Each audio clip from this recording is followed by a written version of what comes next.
قصتنا النهاردة عن سلوى، قدرت تخدع عيلة كاملة وتقنعهم إن جوزها ضايق الجن والعفاريت، وبسبب الجن انتقم منه في ولاده التلاتة.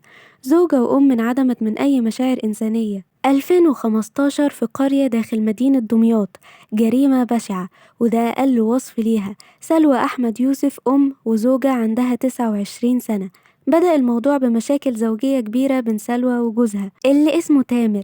دايما كانت بتعايره انه مش من نفس مستواها التعليمي لانه مزارع وهي خريجة جامعة، وبسبب تمردها على حياتها اصرت والحت على جوزها انه يسيب قريته، وفعلا راحوا عاشوا في مدينة دمياط الجديدة لفترة لحد ما تامر قرر يرجع تاني لقريته وسط اهله ويكمل شغله كمزارع. لكن المشاكل بينه وبين سلوى كانت مستمرة، وطلبت منه سلوى أكتر من مرة في أكتر من مناسبة طلاق. مرة كان بيرفض بسبب خوفه على مستقبل ولاده واللي ممكن يتأثر بالانفصال ده غير أهل سلوى اللي رفضوا طلاقها برضه لنفس السبب، والأهم بسبب عدم اقتناعهم لوجود مشاكل حقيقية بين سلوى وتامر.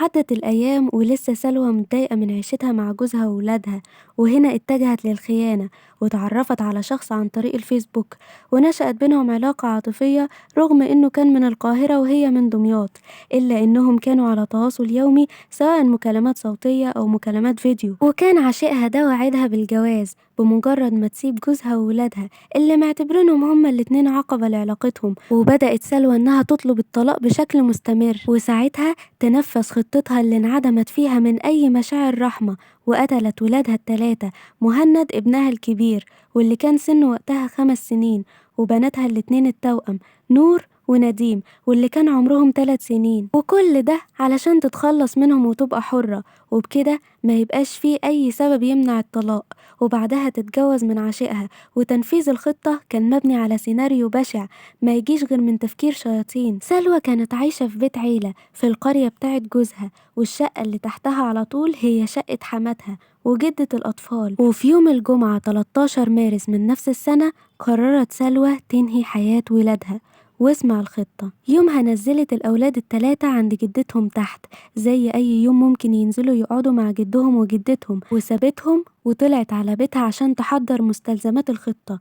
وبعد شوية نزلت سلوى لحماتها عشان تشوف الولاد ناموا ولا لسه، ولقت بنتها نادين نايمة، فشالتها وقالت لحماتها إنها تطلع تنيمها فوق، وده شيء طبيعي وبيحصل كل يوم.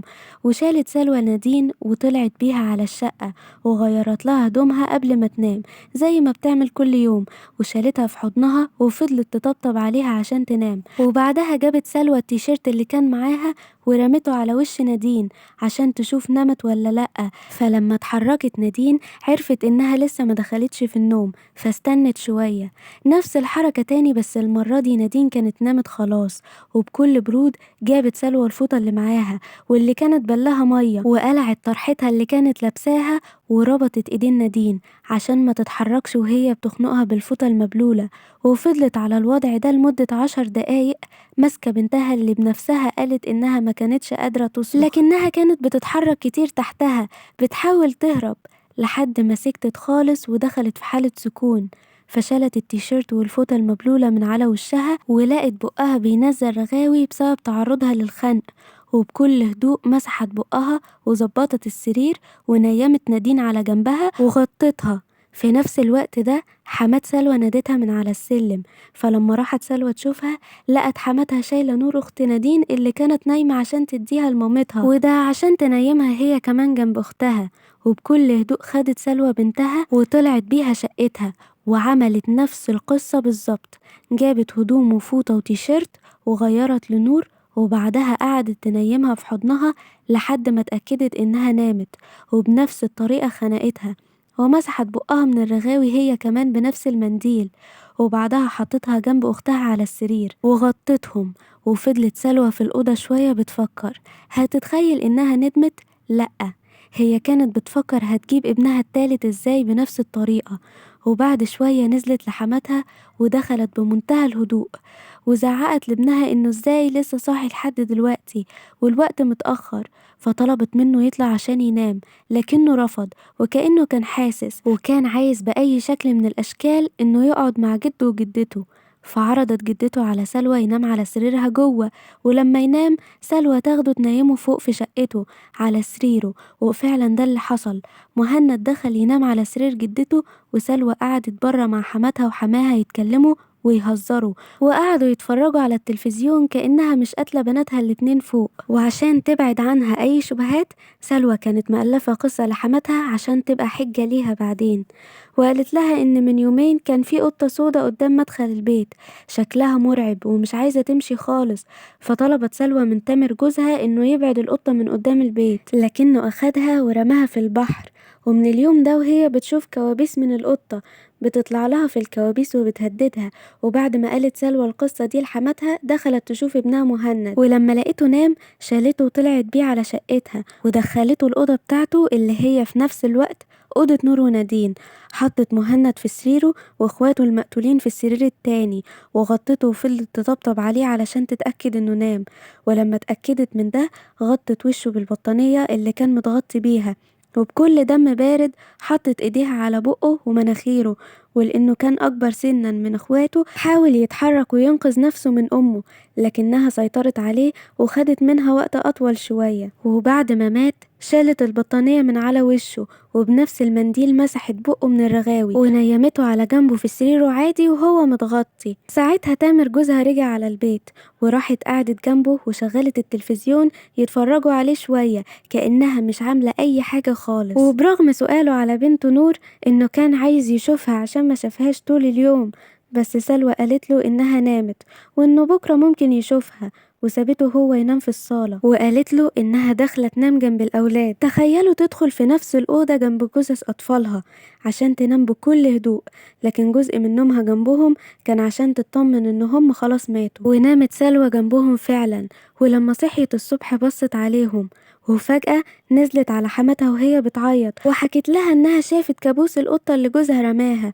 طلعت لسلوى وقالت لها إنها قتلت ولادها زي ما هم قتلوها، وطلبت من حماتها بكل تأثر إنها تطلع عشان تصحي الأولاد، لأنها حاولت تصحيهم وندهت عليهم كتير لكن محدش رد. ولما حماتها طلعت جريت علشان تشوف الأولاد، لقت إن كلهم لونهم بقى أزرق وجسمهم بارد جدا، وبدأت سلوى وحماتها يصرخوا ويعيطوا جامد لحد ما صحي جوزها تامر وكل الجيران اللي حواليهم. وتامر جوزها شك إن ولاده كلوا حاجة بايظة وجالهم تسمم، ومحدش نهائي يفكر يشك إن اللي عمل كده هي أمهم اللي قاعدة تصرخ وتعيط عليهم بحرقة. نزل تامر للشرطة والدكتور اللي في القرية وبلغ عن وفاة أولاده، وكان تقرير الدكتور الطبي هيأكد ترجيحات الأب إن سبب الوفاة هو التسمم الغذائي بسبب وجود اللون الأزرق ورغاوي حوالين فم الأولاد الثلاثة. وتم عمل محضر بالحادثة ووجود شبهات جنائية في الموضوع، تحديدا بعد ما عرفوا من الأهالي في القرية إن كان في مشاكل زوجية كبيرة بين سلوى وتامر. فقرر رجال الأمن عرض الجثث على الطبيب الشرعي، واللي أكد وجود شبهة جنائية بسبب وجود آثار مياه على رئة الأطفال الثلاثة، وهي كانت السبب في الوفاة. ومفيش أي تفسير لوجود مية على الرئة إلا في حالة الغرق، وده مش موجود، فغالبا اللي قتلهم استخدم المية في الخنق. وخلال التحقيقات مع كل الناس المحيطة بيهم حكوا انهم كانوا دايما بيسمعوا خناقات وصوت عالي، وان سلوى اكتر من مرة بعد رفض تامر للطلاق تهددوا انها هتخلص من الاولاد، لكنهم كانوا فاكرين ان اسوأ حاجة ممكن تحصل ان سلوى ممكن تهرب وتسيب له الاطفال او حتى تاخدهم معاها، لكن مفيش حد فيهم يتوقع انها ممكن تقتلهم. وفي نفس الوقت ده سلوى كانت بتكمل خطتها، كانت بتحكي في نفس اليوم في عزا ولادها للناس قصة القطة السوداء، وقعدت تعيط وتقول ان الجن هو اللي خنق ولادها وهم نايمين. ومش بس كده، دي كمان اتهمت جوزها ان هو السبب لانه ضرب القطة ورماها، وان الجن انتقم منه في عياله. وطبعا رجال الامن كانوا شاكين فيها، فحصوا في الاول رقم تليفونها وفرغوا المكالمات والرسائل، واكتشفوا انها على علاقة بشخص وانها متفقة معاه على كل حاجة. وخلال التحقيقات اكتشفوا ان سلوى كانت مخبية مبلغ 25,000 جنيه في مكان سري في البيت استعدادا للهروب، ومبلغ تاني في شنطة خاصة بيها سابتها عند أختها. لما عرفت إن رجال الأمن بتحقق في الموضوع وإنهم شاكين فيها، الأمن جابوا الشنطة دي ولقوا فيها موبايل. الموبايل ده كان مقفول، ولما اتفحص اكتشفوا إن هو ده الموبايل اللي كانت بتكلم عشيقها منه. وبعد مواجهة سلوى في التحقيقات انهارت واعترفت بكل حاجة، وإنها عملت كده عشان تبقى حرة وتقدر إنها تعيش مع عشيقها. وفي سنة 2019 اتحكم على سلوى بالإعدام. ومن وجهة نظري فأعتقد إن هو ده العقاب المناسب لكل اللي يرتكب جريمة زي اللي ارتكبتها سلوى، ولو كان في عقاب أشد من كده فالمفروض كانت تاخده. بس كده، هي دي كانت قصة سلوى. ما تنسوش اللايك والشير واعملوا سبسكرايب عشان تتابعوا كل الفيديوهات اللي بتنزل على القناة. لسه في قصص كتير تانية محدش يعرف عنها حاجة. ولو وصلت لحد هنا انزل اعمل كومنت تحت. بس كده، واستنونا في قصة جديدة ولن تصدق.